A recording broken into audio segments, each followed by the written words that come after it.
नमस्कार दोस्तों, मैं हूँ आरती प्रजापति यूट्यूब चैनल पर आप सभी का हार्दिक स्वागत करती हूँ।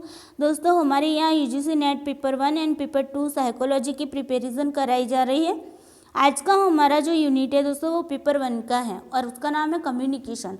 तो आपने देखा था कि कम्युनिकेशन आखिर है क्या, कम्युनिकेशन की प्रोसेस क्या है, और मैंने आपको बहुत सारे उसके टाइप्स भी बताए जो कम्युनिकेशन के थे। ओके, तो कुछ बाकी बचे हैं वो आज हम देख लेते हैं। ओके, तो चलिए टॉपिक पर जाने से पहले आप सभी से रिक्वेस्ट है, अगर वीडियो अच्छा लगे तो इसे लाइक कर दीजिए, अपने दोस्तों को शेयर कर दीजिए, और इस चैनल पर अगर आप नए हैं तो इस चैनल को सब्सक्राइब करना ना भूलें, ताकि इस चैनल पर जो भी वीडियोस डाले जाते हैं उसकी नोटिफिकेशन आपको टाइम पे मिलती रहे।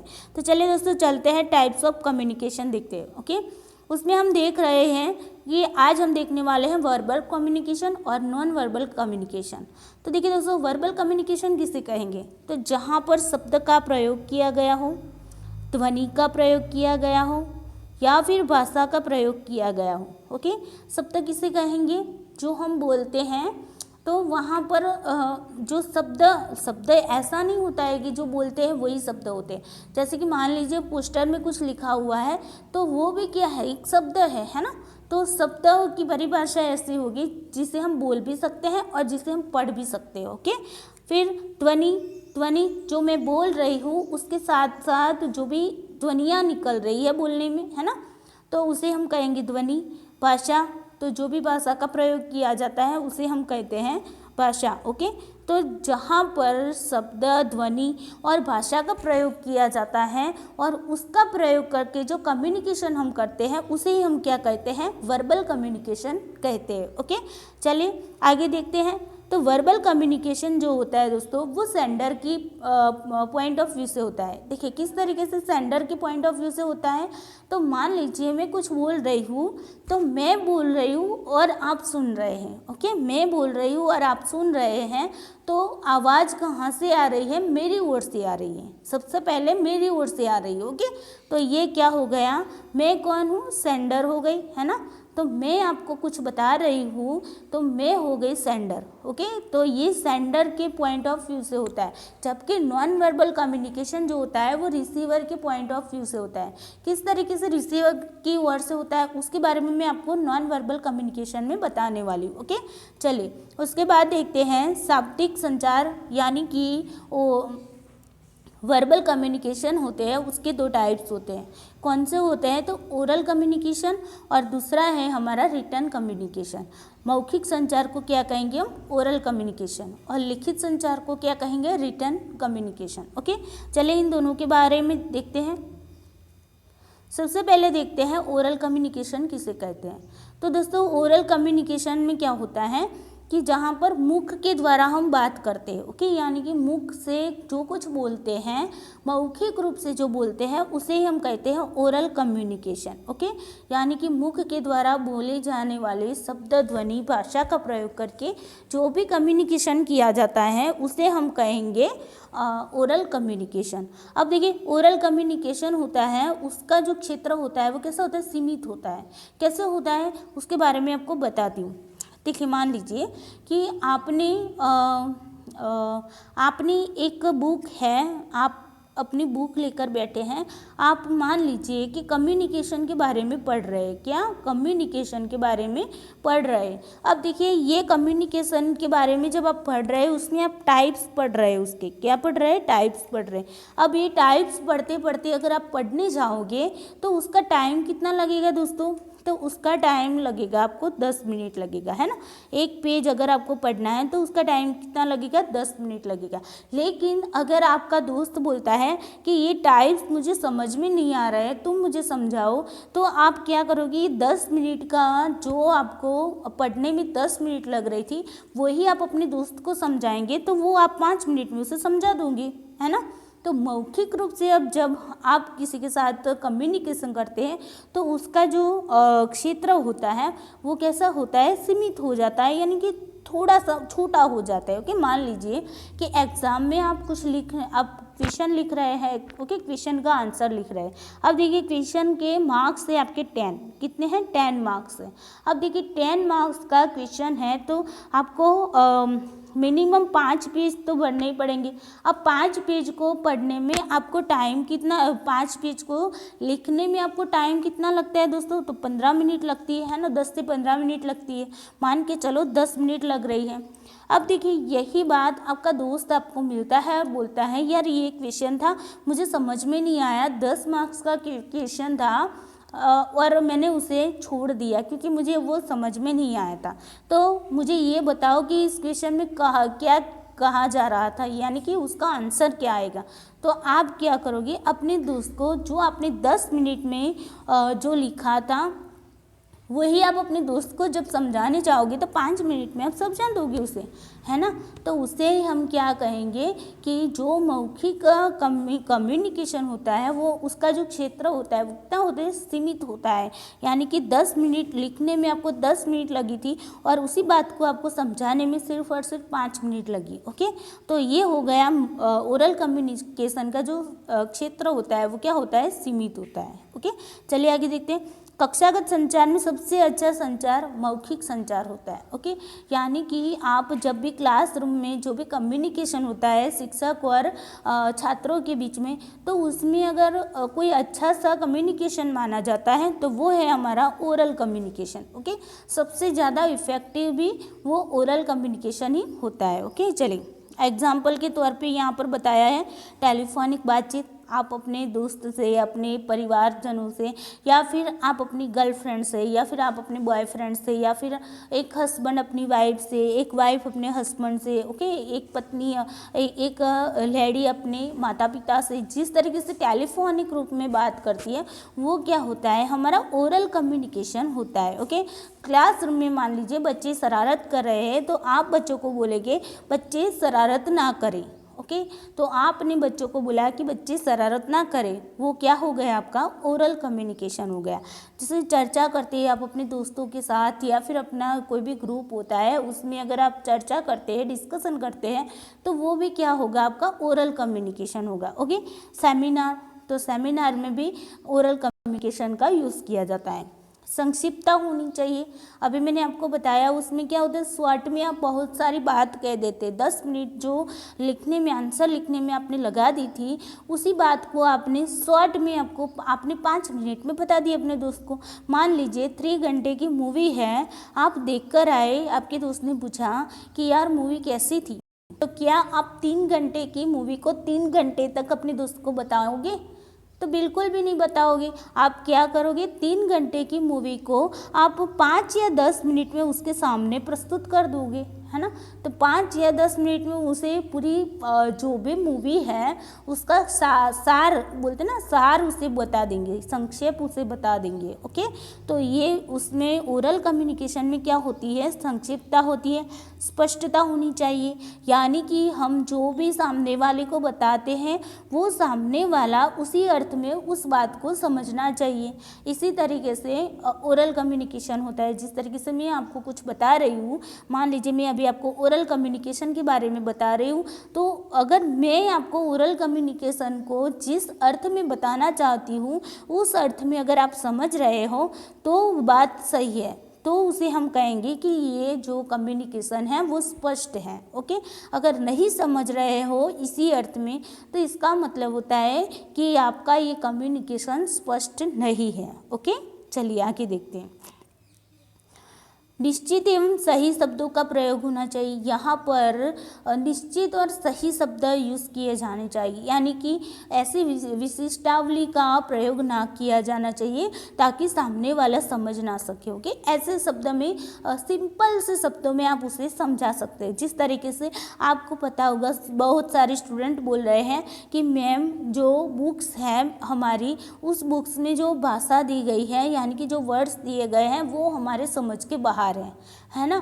लेकिन उसी बुक्स को पढ़कर मैं आपको अपनी भाषा में, अपनी लैंग्वेज में आप समझ सको उस तरीके से मैं यहाँ पर आपको समझा रही हूँ। तो ये क्या बात हुई कि सही शब्दों का प्रयोग करके, निश्चित शब्दों का प्रयोग करके कम्युनिकेशन किया जाना चाहिए। उसके बाद आवृत्ति पदों का प्रयोग होता है। तो आवृत्ति पदों में क्या होगा दोस्तों कि आप मान लीजिए कि मैंने आपको एक बार समझाया कि बच्चों ये ओरल कम्युनिकेशन ये होता है, लेकिन आपको वो बात समझ में नहीं आई, ओके, तो फिर आप बोलोगे कि मैम मुझे अभी भी समझ में नहीं आया, तो फिर मुझे क्या करना पड़ेगा, फिर से आपको समझाना पड़ेगा दूसरे वे से, यानी कि आप समझ सको ऐसे इरादे से मैं आपको दूसरी बार दूसरे वे से आपको समझाती हूँ, ओके। फिर भी आपको समझ में नहीं आता है तो फिर मैं तीसरी बार आपको समझाती हूँ, ओके। तो इस तरीके का जो कम्युनिकेशन होता है वो ओरल कम्युनिकेशन में आवृत्ति पदों का क्या किया जाना चाहिए, प्रयोग किया जाना चाहिए। यानी कि ऐसा नहीं कि आपने एक बार मैंने आपको समझा दिया और फिर आपके समझ में नहीं आया तो मैं बोल दूंगी कि मैंने एक बार बता दिया, अब दूसरी बार नहीं बोलूँगी, ओके, ऐसा नहीं होना चाहिए। मान लीजिए आपको नहीं समझ में आता है, आप मुझे पूछते हो कि मैम मुझे ये समझ में नहीं आया, तो मुझे फिर से आपको समझाना चाहिए। अगर फिर से भी आपको समझ में नहीं आया तो मैं तीसरी बार आपको समझाऊंगी। जब तक आपके दिमाग में अच्छे से उसका कॉन्सेप्ट क्लियर नहीं होता है तब तक मैं आपको समझाती जाऊंगी, उसे ही हम कहेंगे आवृत्ति पदों का प्रयोग, ओके। उसके बाद देखते हैं जार्गन मुक्त भाषा का प्रयोग किया जाना चाहिए। अब देखिए जार्गन भाषा क्या है उसके बारे में देखते हैं दोस्तों।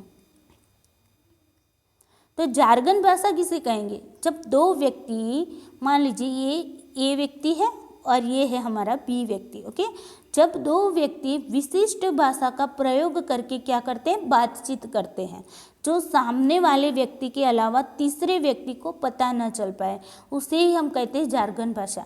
देखिए दोस्तों समझने की कोशिश कीजिए। मान लीजिए ए व्यक्ति है और ये बी व्यक्ति हो और यहाँ पर है सी व्यक्ति, ओके। अब देखिए ये व्यक्ति है वो बी व्यक्ति से कुछ कहता है और कुछ इस तरीके से कहता है, ऐसी कोई विशिष्ट भाषा में उसे कहता है, तो ये जो सी वाला व्यक्ति है ना वो इसे समझ नहीं पाएगा, ओके।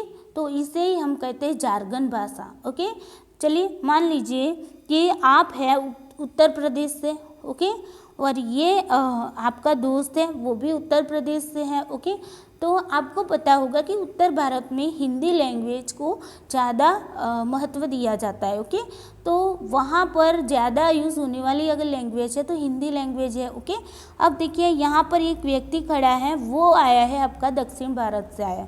अब देखिए दक्षिण भारत में जो लैंग्वेज ज़्यादा चलती है वो है इंग्लिश। तो ये व्यक्ति सिर्फ और सिर्फ इंग्लिश लैंग्वेज जानता है, उसे हिंदी लैंग्वेज के बारे में कुछ भी नहीं पता है, ओके, उसे हिंदी लैंग्वेज के बारे में कुछ भी नहीं पता है। तो ये दोनों जानते हैं कि इसे हिंदी आती नहीं है, तो इन दोनों को इसके बारे में कुछ भी कहना होगा तो ये दोनों क्या करेंगे, हिंदी में एक दूसरे के साथ कम्युनिकेशन करेंगे, ओके। तो यहाँ पर ये दोनों हिंदी में बातचीत कर रहे हैं तो ये सोच में पड़ जाएगा कि यार ये दोनों आखिर बात क्या कर रहे हैं, है ना। तो इसी को हम बोलते हैं जार्गन भाषा, यानी कि दो व्यक्ति आपस में इस तरीके से ऐसी भाषा का प्रयोग करेंगे, ऐसे शब्दावलियों का यूज़ करेंगे जिसे हम कोडिंग कहते हैं ना, कोडिंग भाषा में बात करेंगे। तो यहाँ पर तीसरे व्यक्ति को पता नहीं चलेगा कि ये क्या कह रहे हैं। जैसे कि एक वकील है दूसरे वकील को इस तरीके से 243 ए लिखकर ए बोलकर उसे बताता है, ओके।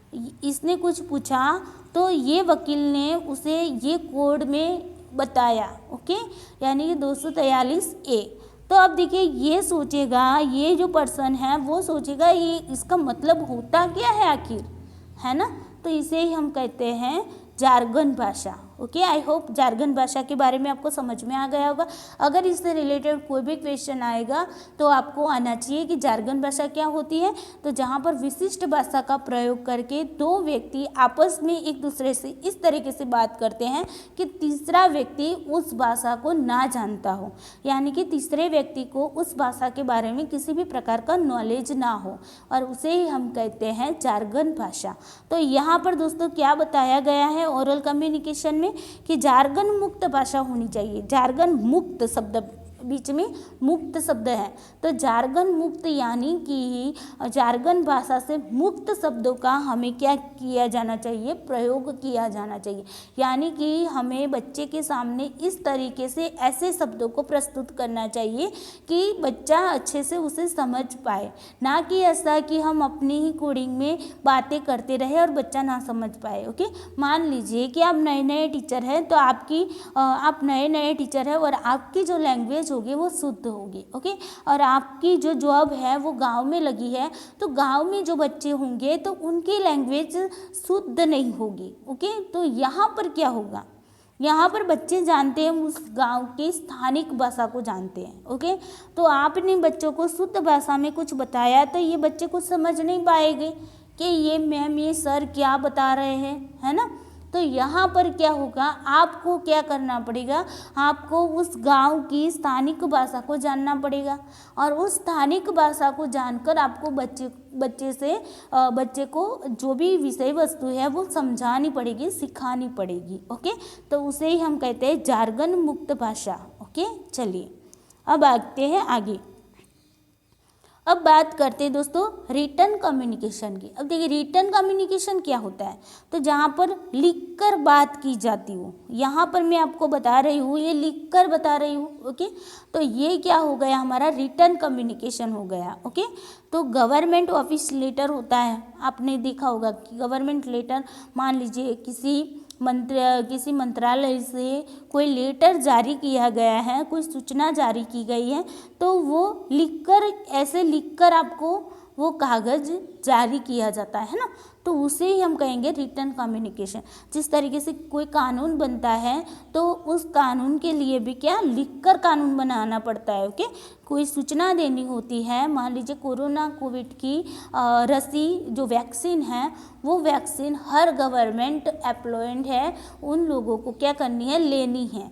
तो ये बात अगर मौखिक रूप से अगर की जाएगी तो कोई भी गवर्नमेंट सर्वेंट होगा वो उस वैक्सीन को नहीं लेगा। क्यों नहीं लेगा, क्योंकि मौखिक रूप से कहा है ना, तो वो कंपलसरी नहीं होगा। लेकिन वही बात अगर किसी लेटर में लिख कर दी जाए कि हर गवर्नमेंट सर्वेंट को कोरोना वैक्सीन लेनी ही होगी, तो ये जो हो गई आपकी क्या हो गई, सूचना हो गई। अब इस सूचना का पालन हर गवर्नमेंट सर्वेंट को करना पड़ेगा। क्यों, क्योंकि वो गवर्नमेंट जॉब कर रहे हैं ना, तो तो उसे हम क्या कहेंगे, रिटन कम्युनिकेशन। किसी को सुझाव देना हो तो सुझाव भी हम किस तरीके से देंगे, लिख कर देंगे। ओके, मान लीजिए किसी को आपने बताया कि मौखिक रूप से बताया कि ऐसा नहीं करना चाहिए, तो सामने वाला, मान लीजिए कोई भी कुछ गुनाह हो गया और सामने वाला व्यक्ति मौखिक रूप से बताता है, तो उसके पास प्रूफ क्या है, बोलने से क्या प्रूफ मिल जाता है, नहीं होता है ना, तो लिखा हुआ होता है, उसे हम प्रूफ के रूप में साबित कर सकते हैं। ओके, तो ये हो गया हमारा रिटन कम्युनिकेशन। जैसे कि साक्ष्यों का रिकॉर्ड हमें लेना होता है, तो वो हम लिख कर लेते हैं ना। कोई व्यक्ति ऐसा बोल देता है कि इस व्यक्ति ने खून किया। ओके, तो मौखिक रूप से उसने आज बोला, कल वो फिर भी जाएगा, है ना, कल वो ये बोलेगा कि नहीं, वो उस टाइम मैंने झूठ बोल दिया था, ये बोल रहा था, मैंने ये नहीं बोला था, वो नहीं बोला था, तो वो ऐसे घूम फिर जाएगा, तो क्या हो जाएगा, वो प्रमाणित नहीं होगा, प्रूफ, है ना। लेकिन अगर मान लीजिए किसी व्यक्ति ने लिखकर ही दे दिया कि हाँ इस व्यक्ति ने इस तरीके का खून किया है, तो फिर हम उसे प्रूफ के रूप में प्रस्तुत कर सकते हैं, है ना। तो साक्ष्यों का जो रिकॉर्ड होता है वो भी हमारा रिटन कम्युनिकेशन होता है। छोटे शब्दावलियों की जगह यहाँ पर क्या होता है, विस्तृत शब्दावलियों का प्रयोग किया जाता है। यानी कि इसे छोटी सी शब्दावलियों में यूज़ नहीं किया जाता है। जिस तरीके से मैंने आपको बताया ओरल कम्युनिकेशन में, आपने 5 मिनट में जो बात बताई, जो आंसर बताया, उस आंसर को लिखने में आपको कितना टाइम लगा था, 10 मिनट लगा था। क्यों, क्योंकि वहाँ पर आपने विस्तृत में लिखा हुआ था, है ना। तो इसे ही हम कहते हैं ओरल कम्युनिकेशन। सामग्री की गोपनीयता होनी चाहिए। देखिए यहाँ पर जो भी रिटन कम्युनिकेशन होता है तो उसमें जो भी सामग्री आती है, जो भी लिखा हुआ होता है, उसको हमें उसकी गोपनीयता रखनी चाहिए। ये बात हमें याद रखनी चाहिए। कभी भी किसी भी, मान लीजिए किसी भी गवर्नमेंट सर्वेंट है, उसे एक नोटिस मिली है गवर्नमेंट की ओर से, तो ये नोटिस हम ऐसे ही मीडिया में वायरल नहीं कर सकते। ओके, ये उसकी जो प्राइवेसी होती है उसे हमें क्या करना पड़ता है, उसे फॉलो करना पड़ता है और उस प्राइवेसी को हमें हटानी नहीं चाहिए। ओके, तो ये बात हो गई सामग्री की गोपनीयता की। तो यहाँ तक आपका रिटन कम्युनिकेशन कंप्लीट हो चुका होगा। चलिए आगे देखते हैं दोस्तों। अब आते हैं दोस्तों नॉन वर्बल कम्युनिकेशन की ओर। तो नॉन वर्बल कम्युनिकेशन क्या होता है दोस्तों, तो जिसमें शब्द तो होते हैं लेकिन वहाँ पर ध्वनि का प्रयोग नहीं होता है। ओके, यानी कि बोला नहीं जाता है। शब्द तो होते हैं, कैसे होते हैं, तो मान लीजिए आप कोई पोस्टर पढ़ रहे हैं।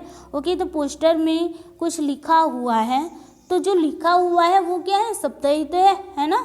लिखा हुआ जो है, जो चित्र है वो क्या है, वो जो संकेत है वो सब क्या है, वो शब्द ही तो है, जिसे हम सिर्फ बोलते नहीं हैं, है ना। यानी कि ध्वनि के रूप में उसे, भाषा के रूप में उसे हम प्रस्तुत नहीं करते, उसे ही हम क्या कहते हैं, नॉन वर्बल कम्युनिकेशन। तो आपको यहाँ पर याद रखना है, नॉन वर्बल कम्युनिकेशन को हम अमौखिक कम्युनिकेशन यानी कि अमौखिक संचार भी कहते हैं। ओके, तो अमौखिक संचार में क्या होगा, जिसे हम बोलते नहीं हैं, जिसे हम भाषा के रूप में प्रस्तुत नहीं करते, लेकिन उसमें शब्द तो आते ही आते हैं। जैसे कि मैंने आपको बताया अभी आपको, है ना, आप कोई न्यूज़पेपर पढ़ रहे हैं, तो न्यूज़पेपर जो पढ़ रहे हैं तो वो न्यूज़पेपर में जो शब्द है वो शब्द तो है ना। अब आप मुझे ये ना बोलना है कि मैम नॉन वर्बल में शब्द नहीं आते। भैया कैसे नहीं आते, आप खुद ही सोच लीजिए। यहाँ पर जो न्यूज़पेपर पढ़ रहे हैं, वहाँ पर जो कम्युनिकेशन हो रहा है, वहाँ पर आप पढ़ते हैं और उसे समझते हैं, वो एक प्रकार का कम्युनिकेशन तो है ही, और उसमें शब्द भी दिए हैं न्यूज़पेपर में, है ना। लेकिन क्या होता है, उसे हम आवाज़ के रूप में, ध्वनि के रूप में, भाषा के रूप में उसे प्रस्तुत नहीं करते। ओके, और ये जो होता है वो हमारा रिसीवर के पॉइंट ऑफ व्यू से होता है। देखिए किस तरीके से होता है, रिसीवर की ओर से। पढ़ कौन रहा है, आप पढ़ रहे हैं, है ना। ये तो सेंडर है ना। आपका न्यूज़पेपर है, मान लीजिए न्यूज़पेपर है, तो न्यूज़पेपर जो है वो क्या है, सेंडर है। इसमें इससे आपको बात जानने को मिल रही है ना। तो न्यूज़पेपर आपका क्या हो गया है, सेंडर है। लेकिन सेंडर तो अपनी ओर से कुछ बता ही नहीं रहा है ना। सेंडर खुद से आपको बोल रहा है कि भाई मेरी बात को सुनो, मुझे पढ़ो। ये तो सेंडर नहीं बता रहा है ना। आप खुद लेते हो न्यूज़पेपर को और खुद ही पढ़ते हो और खुद ही समझते हो, तो आप क्या हो गए, आप उसमें लिखी हुई बातों को एक्सेप्ट करते हो, है ना, रिसीव करते हो। तो रिसीवर के पॉइंट ऑफ व्यू से यहाँ पर देखा जाता है। अब आपको समझ में आया होगा कि वर्बल में क्या होता है, सेंडर की ओर से होता है, यानी कि सेंडर जो होता है वो बोलता है, सामने वाला उसे रिसीव करता है। यहाँ पर क्या होता है, यहाँ पर जो रिसीवर होगा वो बातों को जानेगा, उसे रिसीव करेगा और समझेगा। ओके, तो ये जो हमारा होता है नॉन वर्बल कम्युनिकेशन, वो हमारे रिसीवर के पॉइंट ऑफ व्यू से देखा जाता है। चलिए आगे देखते हैं दोस्तों। जहाँ मौखिक संचार का प्रयोग ना किया जाए वहाँ अमौखिक यानी कि अशाब्दिक संचार का प्रयोग किया जाता है। ओके, जहाँ पर हम बोलकर मौखिक रूप से या फिर किसी को लिखकर हम कुछ भी नहीं बताते। ओके, वहाँ पर सिर्फ और सिर्फ हम जैसे कि शारीरिक हाव भाव से, ओके, जैसे कि हम पढ़ते हैं तो पढ़ते वक्त हमारी आंखें जो होती हैं वो न्यूज़पेपर को देखती, न्यूज़पेपर के शब्दों को देखती है ना, शब्दों को रिसीव करती है। तो ये बातें क्या हो गई, हमारी जो ज्ञानेंद्रिय होती है उसके आधार पर यहाँ पर कार्य होता है। हमारे जो शारीरिक हाव भाव होते हैं उस पर ये कार्य होता है। ओके, तो देखिए इसमें क्या होता है, विजुअल कम्युनिकेशन। विजुअल के मतलब क्या होता है, जो आंखों से देख सकते हैं उसे हम विजुअल कहते हैं। तो जिस चीज़ों को हम देख सकते हैं उसे हम विजुअल कम्युनिकेशन कहते हैं। जैसे कि आपने चित्र को देखा और चित्र को देखकर आपने उसमें जो चित्र दिया है वो क्या कहना चाहता है उसे आप समझते हैं, तो वो एक प्रकार का कम्युनिकेशन हो गया। लेकिन कैसा कम्युनिकेशन हो गया, विजुअल, क्योंकि आपने उसे देख कर समझा है। ओके, उसमें जो आपने देखा और उसमें जो भाव था, जो अर्थ था, उसे आपने क्या किया, रिसीव किया। ओके, उसके बाद देखते हैं ऑडियो कम्युनिकेशन। तो ऑडियो कम्युनिकेशन की बात की जाए तो मान लीजिए कि कक्षा में रिसेस का टाइम होता है, तो रिसेस के टाइम पे बेल बजता है। ओके, तो जैसे ही बेल बजता है तो बच्चों को पता चलता है कि भाई ये रिसेस का टाइम हो गया है ना। लेकिन यहाँ पर बेल बोला नहीं है कि भाई रिसेस हो गई, रिसेस हो गई, रिसेस हो गई, नहीं बोलना ना। सिर्फ बेल की आवाज़ से बच्चा उस आवाज़ को सुनता है और बच्चे को समझ में आ जाता है कि रिसेस का टाइम हो गया। ओके, तो ये हमारा हो गया ऑडियो कम्युनिकेशन। जैसे कि आप सबको पता होगा कि जो राष्ट्रगान होता है तो उसकी जो धुन बजती है तो हमें पता चलता है कि हमारा राष्ट्रगान चल रहा है और हमें सावधान की स्थिति में खड़े होकर पूरी आदर के साथ वो राष्ट्रगान जब तक समाप्त ना हो तब तक हमें खड़े रहना चाहिए, ताकि हम उसका अपमान ना कर सके। ओके, तो ये बात हो गई आपकी ऑडियो कम्युनिकेशन की। चलिए उसके बाद देखते हैं ऑडियो विजुअल कम्युनिकेशन की बात करते हैं। तो ऑडियो विजुअल कम्युनिकेशन में क्या होगा, आप उसे आंखों से देखते भी हैं और कानों से सुनते हैं, यानी कि देखना और सुनना दोनों एक साथ जब होता है उसे हम क्या कहेंगे, उसे हम कहेंगे ऑडियो विजुअल कम्युनिकेशन।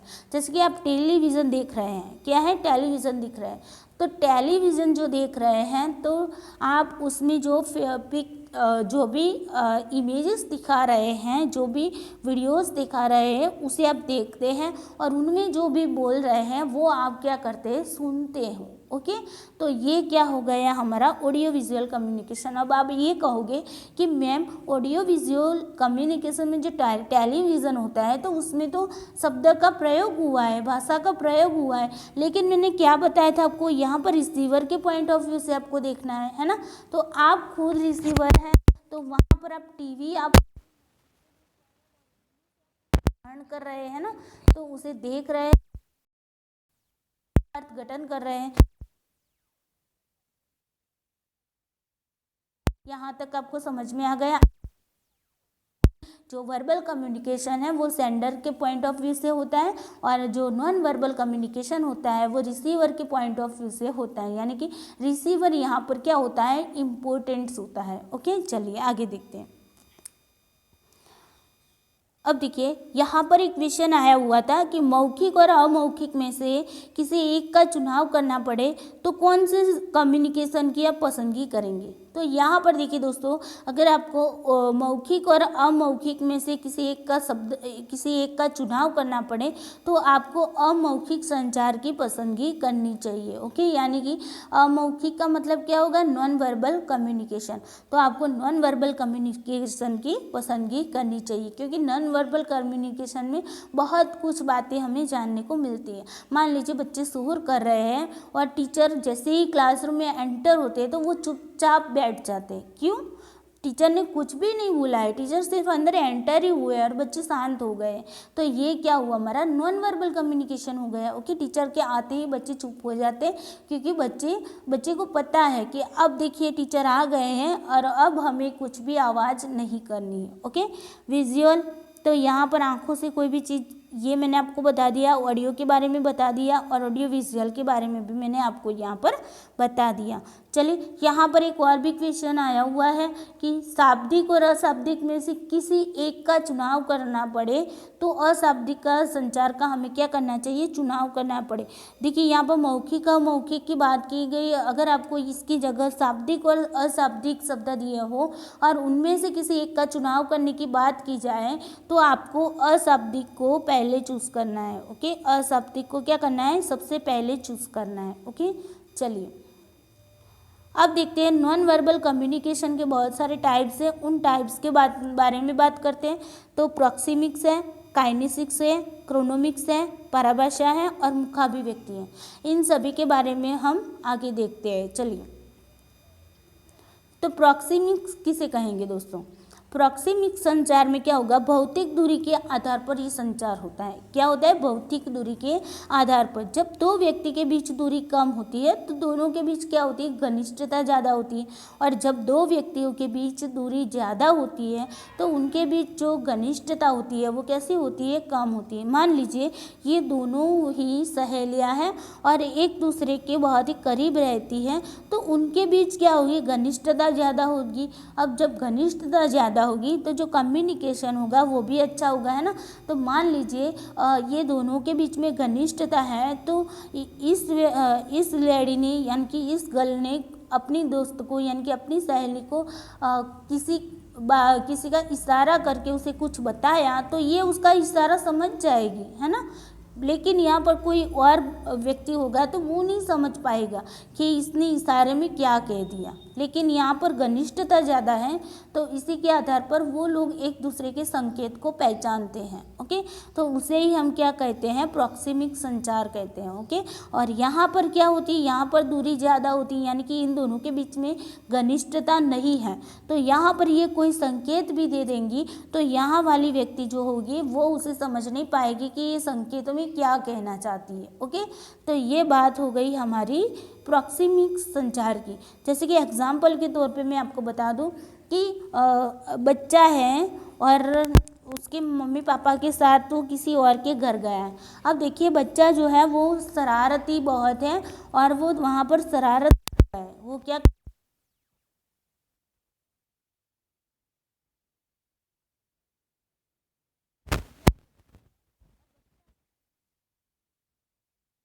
क्या होता है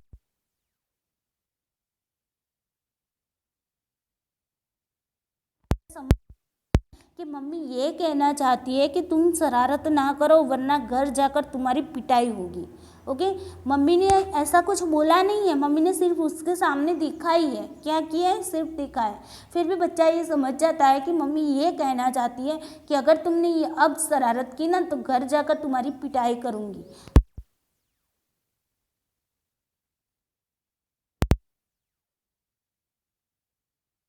छाप बैठ जाता है, तो उसे ही हम क्या कहेंगे, उसे ही हम कहेंगे प्रॉक्सिमिक संचार। ओके, तो ये बात हो गई प्रॉक्सिमिक संचार की। चलिए आगे देखते हैं। अब आते हैं दोस्तों काइनेसिक संचार की बात करते हैं। तो काइनेसिक संचार में क्या होगा, इसे हम स्थानिक संप्रेषण भी कहा जाता है। क्या कहा जाता है, स्थानिक संप्रेषण भी कहा जाता है। यहाँ पर क्या होता है, हाव भाव या शारीरिक मुद्रा का संचार होता है। यानी कि यहाँ पर क्या होगा, यहाँ पर कुछ शारीरिक क्रियाओं को करके टीचर होगा वो बच्चों को समझाएगा। ओके, तो मान लीजिए किसी की मिमिक्री कर रहे हैं हम, है ना। तो किसी की जब मिमिक्री कर रहे हैं, मिमिक्री तो नहीं, मान लीजिए कि आप कोई नाटक कर रहे हैं और मूक नाटक कर रहे हैं। मूक नाटक का मतलब क्या होगा, बिना बोले ही एक्शन करके आप कुछ बता रहे हैं, तो बच्चा समझ जाता है कि ये क्या कहना चाहते हैं। मान लीजिए आप किसी फार्मर का रोल अदा करने वाले हैं, फार्मर का रोल अदा कर रहे हैं और आप उसकी एक्शन ऐसे ही कर रहे हैं, बोलते नहीं सिर्फ एक्शन करते हैं, तो बच्चा समझ जाएगा कि ये जो रोल हो रहा है वो फार्मर का हो रहा है ना। तो इस तरीके का जो भी संचार होता है, कम्युनिकेशन होता है, उसे हम कहते हैं काइनेसिक संचार। ओके, जैसे कि बच्चों को शोर करते हुए देखकर शिक्षक का बच्चों के सामने देखकर अपने नेत्रों को बड़ा करना। देखिए क्या करेगा, जो बच्चे हैं बहुत ज़्यादा शोर कर रहे हैं और जो टीचर होंगे वो क्या करेंगे, अपने जो नेत्र होंगे उन नेत्रों को वो क्या करेंगे, बड़ा कर देंगे।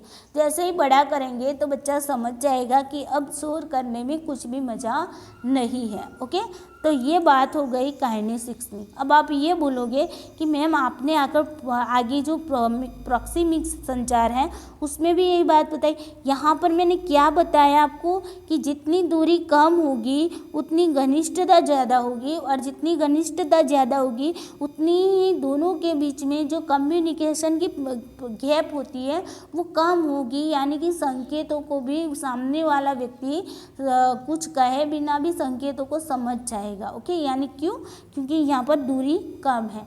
तो यहाँ पर जो होती है वो भौतिक दूरी के आधार पर कम्युनिकेशन होता है। ओके, और यहाँ पर मैंने आपको भौतिक दूरी की बात नहीं की, यहाँ पर मैंने क्या बताया आपको, शारीरिक क्रिया के आधार पर। मान लीजिए आप कहीं भी जा रहे हैं और आपको थोड़ी सी भीड़ है और उसमें आपको धक्का लग जाता है किसी और का, तो धक्का लगते ही सामने वाला व्यक्ति होता है वो ऐसे आपको अपना हाथ बता देता है, यानी कि वो ये कहना चाहता है कि सॉरी। ओके, तो सामने वाला भले ही सॉरी शब्द ना बोला हो लेकिन उसने ऐसे ही हाथ बता दिया, तो उससे वो समझ जाएगा कि ये कहना चाहता है कि सॉरी। ओके।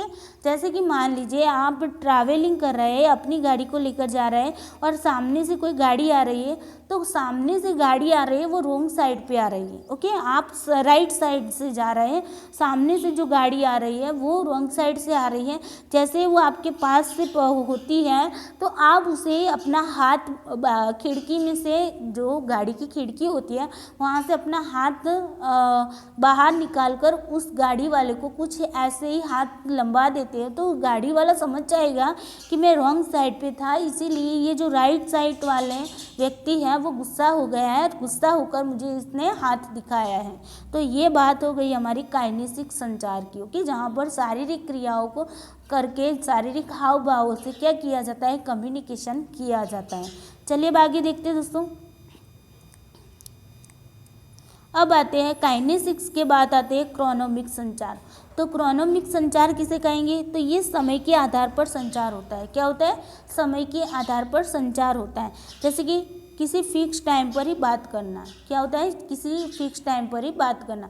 मान लीजिए कि आपका जो दोस्त है वो जॉब कर रहा है, क्या कर रहा है, जॉब कर रहा है, तो वो सुबह 7 बजे से जाता है और शाम को 7 बजे घर आता है।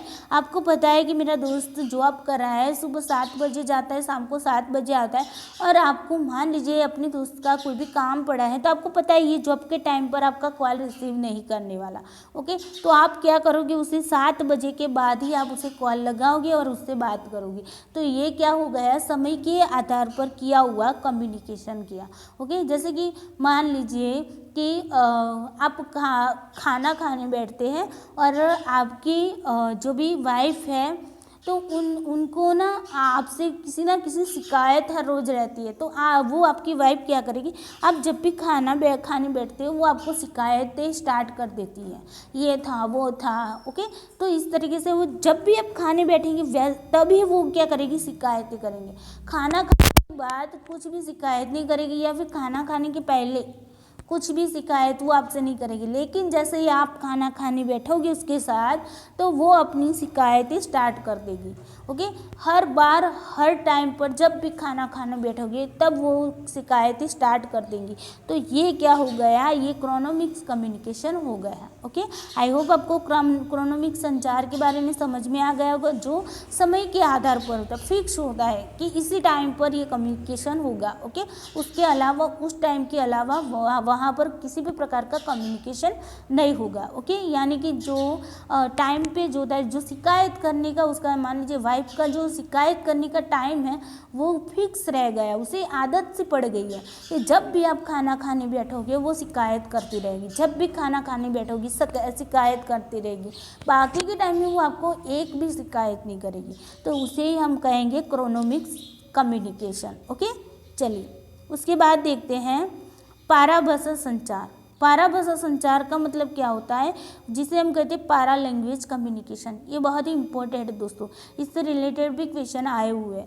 तो पारा लैंग्वेज में क्या होता है कि ऐसा संचार जिसमें वाणी की अपेक्षा आवाज़ के जो पहलू होते हैं उस पर आधार रखकर संचार किया जाता है। यानी कि आपका जो आवाज़ है उसका जो उतार चढ़ाव है ना, उसकी जो प्रबलता है, उसका जो उसमें जो भी ध्वनियाँ आती जाती हैं, उनकी जो दर होती है, उन पर ये क्या होता है, ये आधार रखता है। जैसे कि कक्षा संप्रेषण में शिक्षक को सबसे ज़्यादा ध्यान अपनी आवाज़ पर रखना चाहिए। ओके, मान लीजिए कि आप किसी पोएम्स को पढ़ा रहे हैं, तो पोएम्स को पढ़ाने के टाइम आप ऐसे ही पोएम्स को बोल देंगे तो बच्चे कुछ भी समझ नहीं पाएंगे। ओके, लेकिन इसी पोएम्स को अगर आप उसको किसी राग में ढालकर आप उसे गाएंगे तो बच्चे बहुत ही आसानी से उसे समझ पाएंगे और बहुत ही आसानी से उसके जो शब्द होते हैं वो उसे समझ पाएंगे।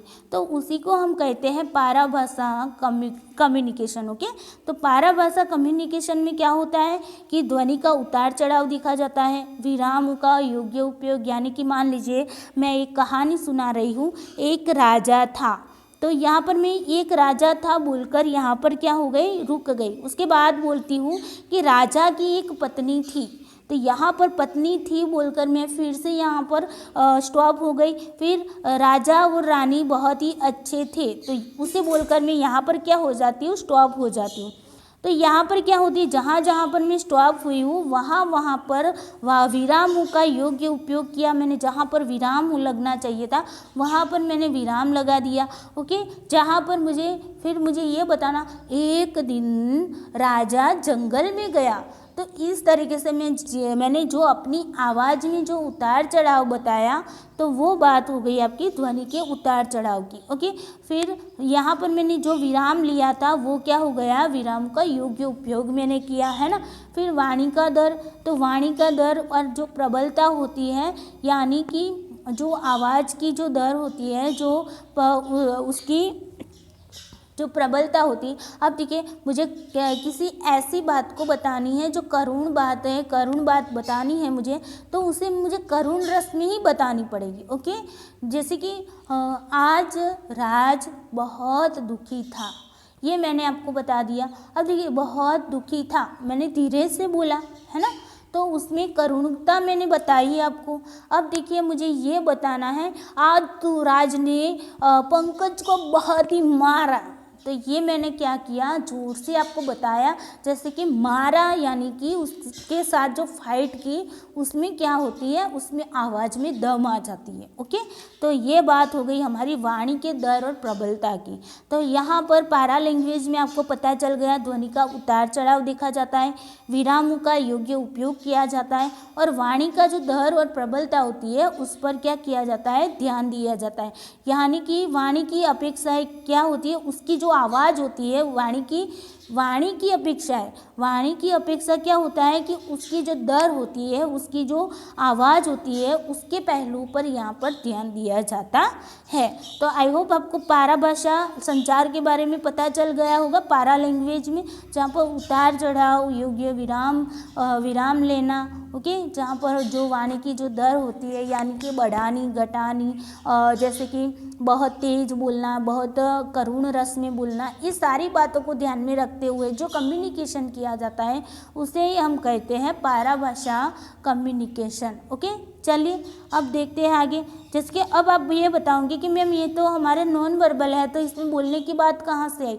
तो यहाँ पर बोलने की बात इस तरीके से होती है, मान लीजिए आप किसी पोएम को पढ़ रहे हैं दोस्तों, तो पोएम में जब भी जो ऐसी कोई बात बताई जाएगी या फिर कोई कहानी पढ़ रहे हैं, तो कहानी को पढ़ते पढ़ते आपके अंदर के जो हाव भाव होते हैं ना, वो ऐसे ही अंदर से आपकी जो ध्वनियाँ होती है उसी टाइप की अंदर बनती है।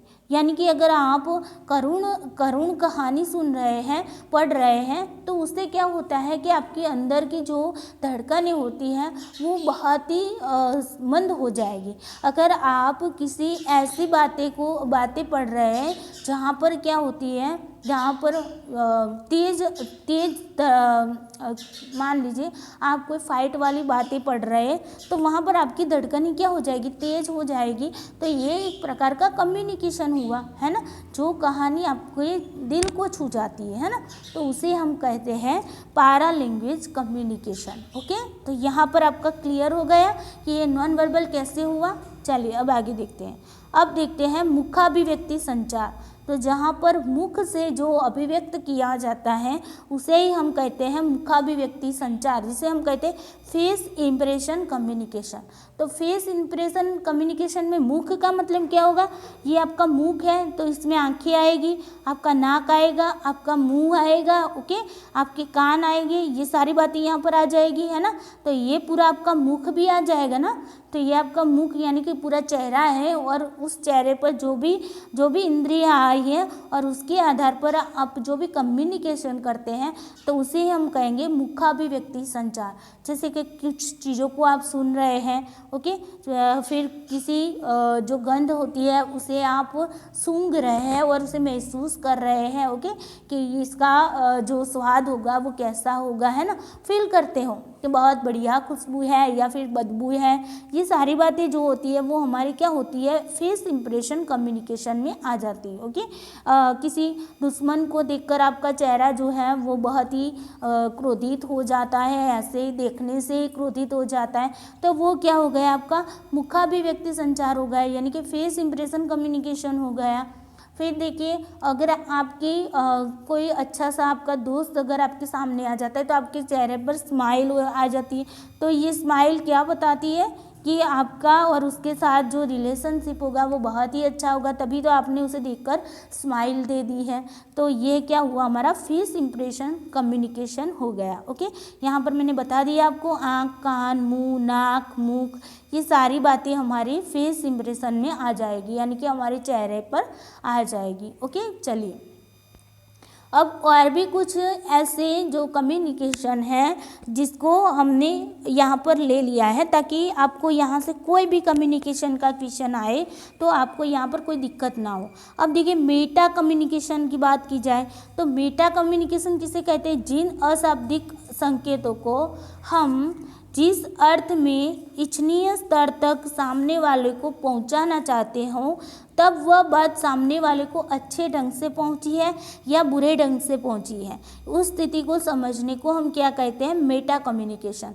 तो मेटा कम्युनिकेशन में क्या होगा, आप मान लीजिए सामने वाले व्यक्ति को कुछ संकेत में कुछ बता रहे हैं, ये आप है और ये आपका कोई दोस्त है, और आपने अपने दोस्त को कोई संकेत किया और कुछ बात बतानी चाहिए उस संकेत से, तो ये आपका जो दोस्त है वो उसी बात को समझा है या फिर नहीं समझा है, उस बात को समझने की स्थिति को हम कहते हैं मेटा कम्युनिकेशन। ओके, तो आई होप आपको मेटा कम्युनिकेशन में पता चल गया कि आप जो भी बताना चाहते हैं तो उस बात को आप संकेत से सामने वाले व्यक्ति को बताते हैं, तो क्या वो सामने वाला व्यक्ति उस बात को सही ढंग से समझा है या फिर गलत यानी कि बुरे ढंग से समझा है। ओके, यानी कि समझा है या फिर नहीं समझा है, ये जानने की स्थिति को ही कहते हैं मेटा कम्युनिकेशन। ओके, चलिए उसके बाद देखते हैं ऑक्यूलेसिक्स। ओके, तो ऑक्यूलेसिक्स में क्या होता है कि यहाँ पर नेत्रों और पलकों का प्रयोग करके, ओके, तो यहाँ पर ऑक्यूलेसिक्स में होता है कि आप जो भी आँखों से जो इशारा करते हैं, हम कहते हैं ना आँखों से इशारा हो गया है ना, तो ये आँखों से जो इशारा करते हैं उसे ही हम, और इशारा करके जो हम आँखों से इशारा करके जो कम्युनिकेशन करते हैं उसे ही हम कहते हैं ऑक्यूलेसिक्स। ओके, तो ऑक्यूलेसिक्स के आपको पता चल गया।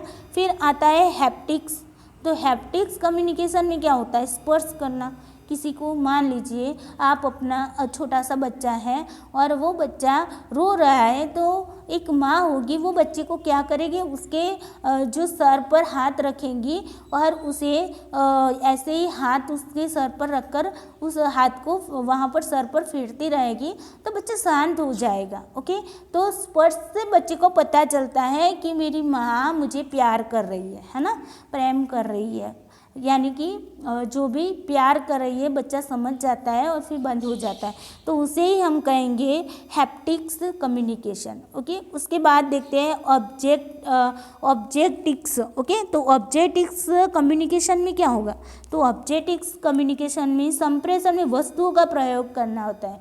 तो यहाँ पर सामने जो भी वस्तु होती है उस वस्तुओं को दिखाकर आप कुछ कम्युनिकेशन करते हो, तो उसे ही हम कहते हैं ऑब्जेक्टिक्स कम्युनिकेशन। ओके, मान लीजिए आपको सामने वाले से पेन मांगनी है, क्या मांगनी है, पेन मांगनी है, तो आप सामने वाले को सिर्फ और सिर्फ इशारा करके आप उसे पेन बताएंगे, यानी कि पेन क्या हो गई, वस्तु हो गई, तो वस्तु यानी कि पेन बताएंगे तो सामने वाला समझ जाएगा कि उसकी पेन की रिफिल खाली हो चुकी है और वो मुझसे पेन मांग रहा है, तो सामने वाला व्यक्ति है वो आपको पेन भेज देगा, तो उसे ही हम क्या कहते हैं, ऑब्जेक्टिक्स कम्युनिकेशन। ओके, उसके बाद देखते हैं दोस्तों ऑल्फेटिक्स कम्युनिकेशन। तो देखिए ऑल्फेटिक्स कम्युनिकेशन में क्या होता है, गंध, महक आदि का प्रयोग करना, यानी कि आप जो भी सूंघते हैं, बाहर की जो स्मेल आती है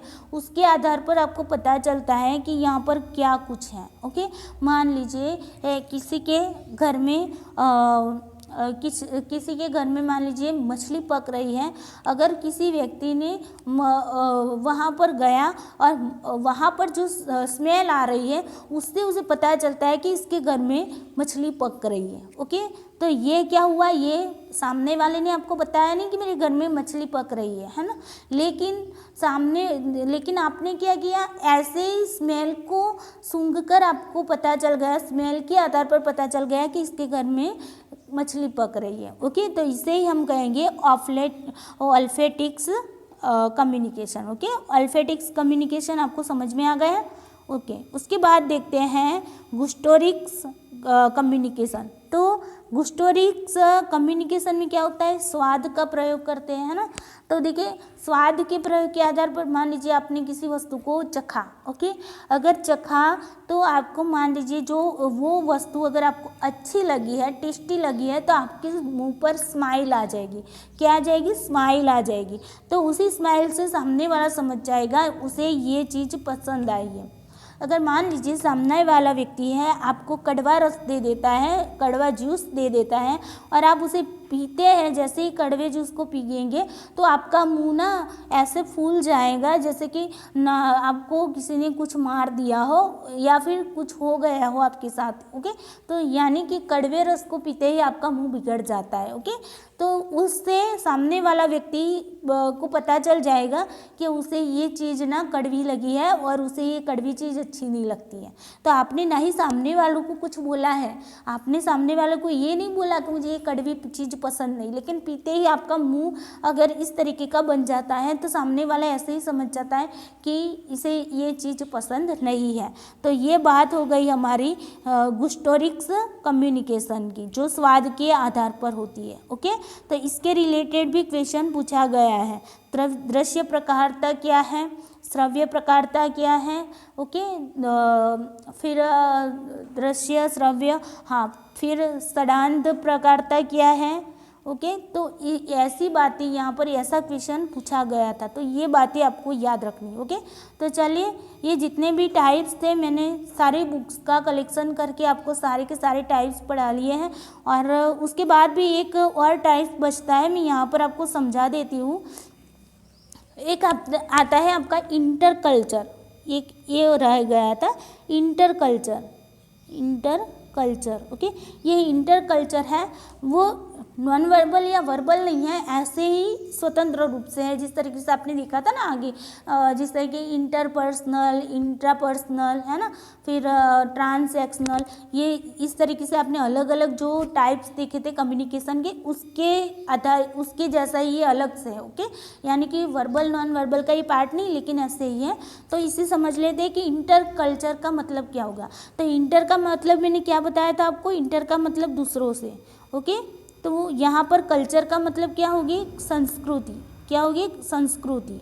और इंटर कल्चर के बाद कम्युनिकेशन, तो कम्युनिकेशन का मतलब क्या होगा, तो संस्कृति का क्या होगा, आपका संचार। ओके, दूसरी संस्कृति के साथ जो संचार किया जाता है, यानी कि दो संस्कृतियां हैं वो एक दूसरे के साथ जो कम्युनिकेशन करती है, उसे ही हम कहते हैं इंटर कल्चर कम्युनिकेशन। ओके, तो ये थोड़ा सा रह गया था, मैंने आपको यहाँ पर बता दिया कि इंटर कल्चर कम्युनिकेशन क्या होगा, दो संस्कृतियों के बीच की कम्युनिकेशन होगा, या फिर ये भी बोल सकते हैं दो समाज के बीच का जो कम्युनिकेशन होगा। ओके, मान लीजिए आपके समाज में जो लोग इकट्ठा होते हैं और एक दूसरे के साथ जो कम्युनिकेशन करते हैं, तो उसे ही हम क्या कहेंगे, इंटर कल्चर कम्युनिकेशन। ओके, फिर मान लीजिए किसी जाति के लोग हैं, तो वो लोग एक दूसरे से बातचीत कर रहे हैं, तो उसे भी हम कहेंगे इंटर कल्चर कम्युनिकेशन। ओके, यहाँ पर संस्कृति मीन्स एक ही संस्कृति नहीं होती है ना, तो संस्कृति का मतलब मैंने आपको पहले ही बताया होता कि संस्कृति क्या है। ओके, तो संस्कृति के जो समाज है, आपके जाति है, या फिर मान लीजिए किसी धर्म के व्यक्ति हो, एक धर्म के व्यक्ति हैं, एक दूसरे से बात कर रहे हैं, मान लीजिए हिंदू धर्म के लोग हैं, तो हिंदू धर्म का कोई संगठन वहाँ पर इकट्ठा हुआ है और वो अंदर अंदर बात कर रहे हैं एक दूसरे से, तो वो भी हमारा इंटर कल्चरल कम्युनिकेशन में आ जाएगा।